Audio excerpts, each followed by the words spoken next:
Pag-uusapan natin dito ang Game 2 ni Kai Sotto sa Ryukyu Golden Kings. Ang ganda ng nilaro ni Kai, pinakita niya ang kanyang range, nag-celebrate pa, sumalpak ng malakas at binutata niya si Jack Cooley. So eto na kaibigan, ang napakagandang laro ni Kai Sotto sa Japan B-League ngayong araw. Ito po yung Game 2 niya sa Ryukyu Golden Kings. Kaibigan, sa first quarter masasabi ko na hindi masyado nakakahawak ng bola sila Kai Sotto kasi hindi masyado makapag-set ng plays, yung walang point guard. Ilang turnovers kaagad mga kaibigan sa first quarter. So puro rebound dito nibigay ng pambato natin. Isang beses lang siya nakatira. Pero tingnan natin yung nangyari kay Suarez sa teammate ni Kai na palaban ng bakbakan dito sa import. Ito tinulak, flagrant 1 yan. So ito tingnan natin si Kai Sotto. Ito yung unang tira niya sa first quarter mga kaibigan. Nag-iisang tira ni Kai. So ito makikita natin 0.6 rebound. Isang beses lang talaga nakatira si Kai. Hindi makakakuha masyado ng bola. Second quarter tayo. Ito na-foul po si Kai dyan sa screen. So yan ang unang puntos niya dito sa free throw line mga kaibigan. Dalawa na ipasok dyan ni Kai. So punta tayo dito, tingnan natin kung ano yung susunod na gagawin ni Kai. Nakatras si Kai dito mga kaibigan. Second quarter, replay natin kasi naglolo ko yung live mga kaibigan. Pasensya na po kayo.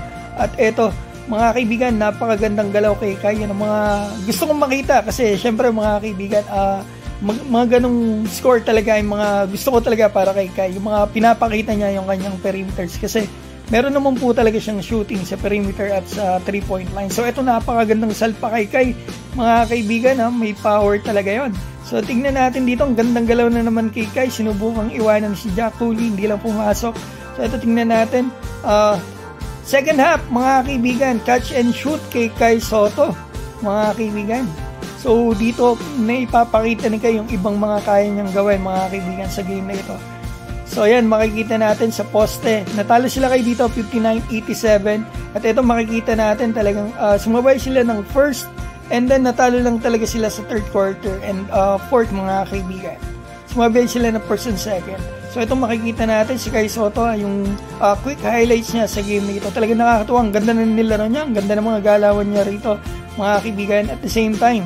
At ito, may catch and shoot pa siya dito sa gitna. Kulang lang talaga sila sa point guard mga kaibigan talaga. Nagkukulang sa supportan ng mga locals. So ito yung story ng game. Lamang talaga sa shooting percentages yung kalaban mga kaibigan. Talo sila shooting sa trash yung mga local. At the same time, ito, sa rebound nakasabay sila at saka sa assist yun nga lang. Ang dami nilang turnovers na naman. So ito mga kaibigan, leading scorer ng team Kai Sotto sa puntos, pati na sa rebound mga kaibigan. And almost dito nga mga kaibigan sa assist din. Then makikita natin ang stats ni Kai mga kaibigan na 60% sa field. So back to back, double-double ang ganda ng nilaro ni Kai. So tingnan naman natin yung import matchup natin. Kai Sotto and Jack Cooley. Yan mga kaibigan. I mean, starting center matchup. Isa maganda rin makita natin yung bakbangan ni Kai. At eto nga ex-NBA player si Jack Cooley. So eto tingnan natin. Ang stats ni Jack Cooley sa back-to-back games niya kay Kai.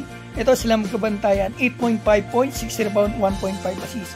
Kai Sotto, 17 points, 15 rebounds. Grabe mga kaibigan, ang ganda ng nilalaro ni Kai. Sana po ay magtuloy-tuloy at malayo po siya sa injury.